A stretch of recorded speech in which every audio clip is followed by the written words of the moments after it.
The night before her wedding, Sophia Whitmore stood alone by a narrow window and wondered if her life was ending or just beginning. Outside, the wind pressed against the glass as if trying to warn her. Inside, the candle beside her shook, its flame weak but stubborn, much like her own heart.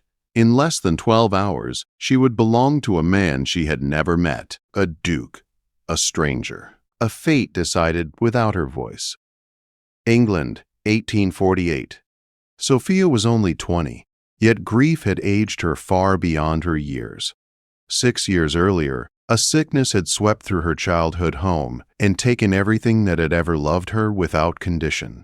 Her parents were gone. The laughter in the halls of Whitmore Manor was gone. Even the land itself had slipped from her hands like sand through open fingers. What remained of her life now belonged to relatives who spoke of duty but practiced convenience. Lord and Lady Ashford had taken her in, not out of love, but obligation. Their house was large, proper, and cold in ways that went deeper than winter. Sophia lived in a small room at the top of the house, far from the warmth of the family spaces below. At meals, she sat quietly, her hands folded, her eyes lowered. Gratitude was expected. Silence was rewarded. Over the years, Sophia learned how to disappear without leaving a room, yet time had a cruel sense of irony.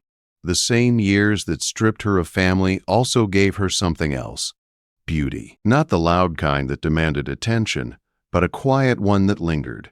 Her hair turned the color of warm honey under the sun. Her eyes held a green depth that made people pause without knowing why. And beneath it all, she carried herself with a grace that could not be taught. That grace became her price. The decision was made on a rainy afternoon while Sophia passed her uncle's study carrying tea. She heard her name spoken in low voices. She slowed without meaning to. "The Duke needs a wife," Lord Ashford said. "Alexander Peton, 45, widower, powerful, and desperate for an heir," Lady Ashford replied. "What of the settlement? He is offering more than enough to solve our troubles." Sophia's fingers tightened around the tray. Her future was being traded like property. That evening, she was summoned. Lord Ashford did not ask her to sit. He told her the truth plainly, as one might explain weather. "You will marry the Duke of Ravenshollow in September." Sophia waited for the moment when her opinion might matter. It never came. "I do not know him," she said quietly. "You will," her uncle replied, "in marriage." There was no anger in his voice, no cruelty, just certainty. Sophia understood then that pleading would only humiliate her. She nodded once, the way she had learned to nod when resistance was useless. That night, she cried for the first time in years. The Duke of Ravenshollow did not know her tears existed. Alexander Peton stood at a tall window in his London residence, watching the city move without him. At 45, he had learned how to exist without needing warmth. His life was built on responsibility, order, and control. Emotion had never been part of the design. His first marriage had taught him that love was optional and disappointment was permanent. When his wife died, the house had gone quiet, but his heart had already been so for years. Still, a duke without an heir was a problem that could not be ignored. When his solicitor presented Sophia Whitmore's name, Alexander hesitated. She was young, too young, but she was also unentangled. No ambition, no scandal, no expectations, a suitable solution. He agreed without ever seeing her face. The wedding day arrived beneath gray skies. St. Mary's Church stood old and solemn, its stone walls bearing witness to unions of duty long before Sophia was born. Inside, candles flickered as guests whispered behind gloved hands. Sophia walked down the aisle on her uncle's arm, every step echoing like a farewell. Her white dress felt heavy, though it was light as air. She did not look at the guests. She looked only at the floor until she reached the altar. Then she looked up. The Duke was taller than she imagined, broad-shouldered, still. His expression was unreadable, carved in calm lines. But when his eyes met hers, something unexpected happened. He softened, just slightly. Enough for her to notice. Their vows were spoken clearly, calmly. two voices promising a life neither had chosen. When the moment came, Alexander hesitated before kissing her, not from uncertainty, but respect. The kiss was brief and careful, yet Sophia felt her breath catch. She did not understand why. The journey north lasted days. They spoke politely, like strangers sharing a waiting room. Books, weather, landscapes passing by the windows, but there was no silence heavy with fear, only distance, filled with courtesy. When Peton Hall rose before her at last, Sophia felt small again. The house was vast, imposing and beautiful, in a way that did not invite comfort. Servants lined the entrance. Heads bowed, titles spoken. Her new rooms were large enough to swallow her old life whole. That evening, Alexander surprised her. "I will not force anything," he said, standing by the door. "This marriage will move at your pace." Sophia had expected obligation. She received kindness instead. It unsettled her more than cruelty ever had. Days passed, weeks. They walked the gardens, shared meals, sat across from one another in the library. Slowly, without announcing it, the walls shifted. Sophia began to see the man beneath the title, a man who cared deeply for his lands, who spoke of responsibility with quiet passion, who listened when she spoke, truly listened. Alexander began to notice her silences, the way her eyes lingered on windows, how she flinched at raised voices, how her laughter, when it came, felt like a rare gift. One stormy night she woke shaking for memories she could not outrun. Without thinking, she wandered into a small parlor lit by firelight. She was not alone. Alexander stood there, sleepless as well. "May I stay?" he asked softly. She nodded. They spoke of loss, of loneliness, of the emptiness that can exist even inside grand houses. And in that quiet space between words, something fragile took shape. Not love, not yet, but the possibility of it. Sophia returned to her room that night with a feeling she had not carried in years. Hope. And somewhere deep within Peton Hall, the Duke of Ravenshollow began to realize that this marriage of duty might demand more of his heart than he had ever intended to give. The question was no longer whether they could live together. It was whether they dared to become more than strangers bound by a contract. Winter settled over Ravenshollow with a quiet authority. Snow covered the gardens, softened the sharp lines of the estate, and wrapped Peton Hall in a silence that felt both heavy and protective. For Sophia, the isolation brought an unexpected change. With fewer visitors and fewer expectations, life slowed. And in that slowing, something between her and Alexander began to breathe. They fell into a rhythm without ever naming it. Breakfasts were taken together in a smaller room warmed by morning light. Alexander would read the paper while Sophia poured tea, their movements natural now, no longer careful. In the afternoons, they walked when the weather allowed, their boots leaving parallel tracks in the snow. In the evenings, they shared the library, sometimes reading, sometimes speaking, sometimes simply existing in the same quiet space. Sophia noticed things she had not seen before. How Alexander removed his gloves before touching books as if they deserved bare hands. How he listened with his whole body, turning fully toward her when she spoke. How his reserve was not coldness, but restraint shaped by years of solitude. Alexander noticed her strength, the way she never complained, even when the weight of her new role pressed heavily on her shoulders. The care she showed to the servants, remembering names, asking after families. The intelligence beneath her soft voice revealed when she spoke of poetry or land management with thoughtful clarity. One evening, as the fire cracked low and the wind pressed against the windows, Alexander broke a silence that had grown comfortable. "Do you regret marrying me?" he asked. Sophia looked up from her book, surprised not by the question, but by the vulnerability behind it. "I feared it," she said honestly, "but regret is not the same as fear." He nodded, absorbing her words. "I feared becoming what I already was," he admitted. A man who lived beside another without ever reaching her. Their eyes held. The space between them felt smaller than the length of the room suggested. From that night on, something changed. Alexander began using her name more often. Sophia, not Duchess, not my wife, just Sophia. Each time, it felt like an offering. She responded in kind, calling him Alexander instead of Your Grace when they were alone. The title felt unnecessary now, almost intrusive. The first time he touched her without reason, it startled them both. They were standing near a window watching snow fall like ash from the sky. Sophia shivered, and without thinking, Alexander placed his coat around her shoulders. His hand brushed her arm. It was brief, accidental. Neither moved away.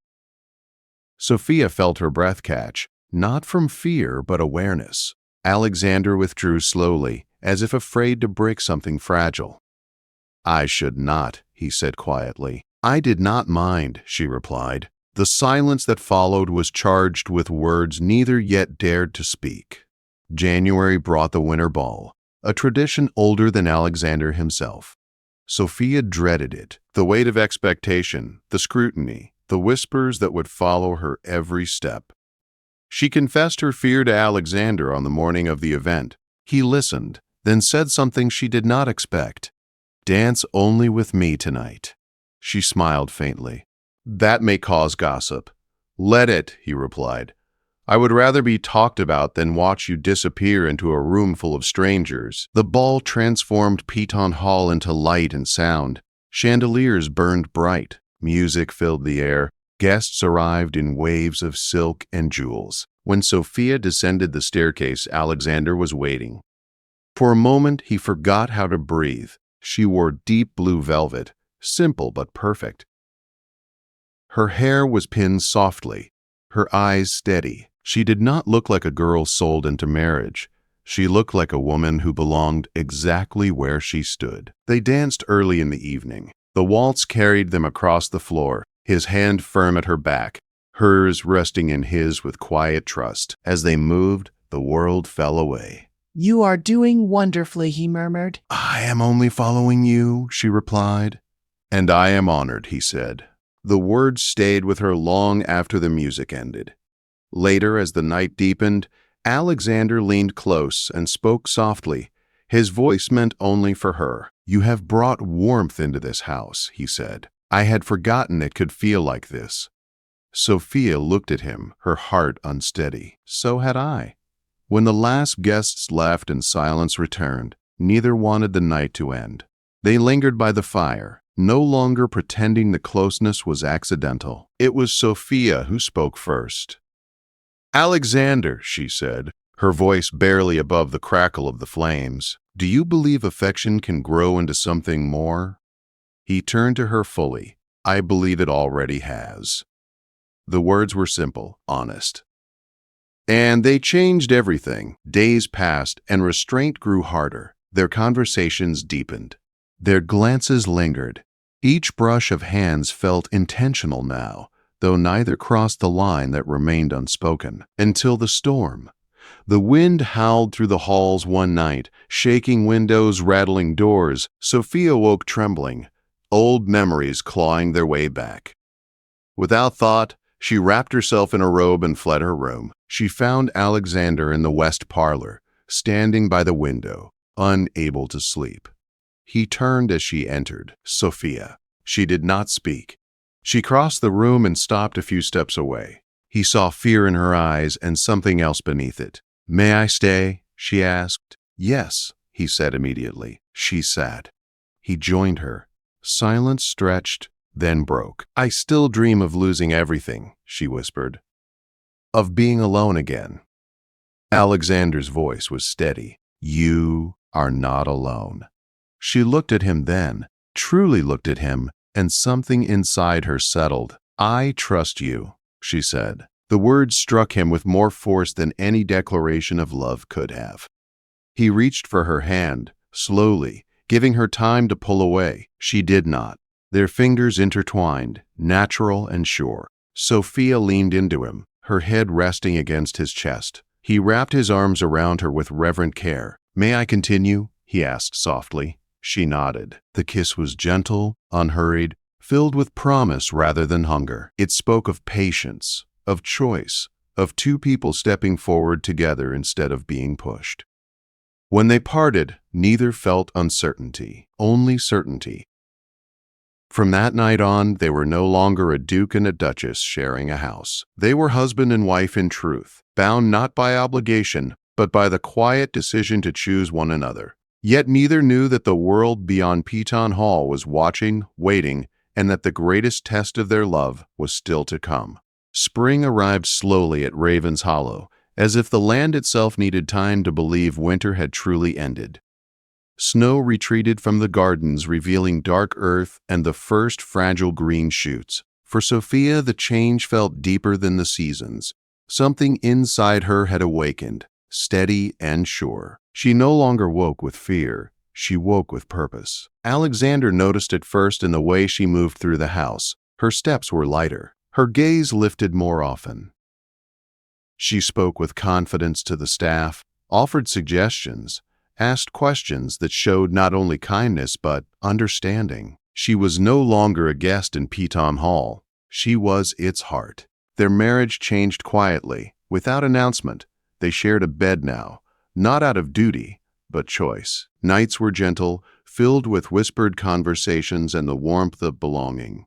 Alexander treated her with the same care he had shown from the beginning, but now there was affection woven into every gesture. Sophia responded with a tenderness that surprised even herself.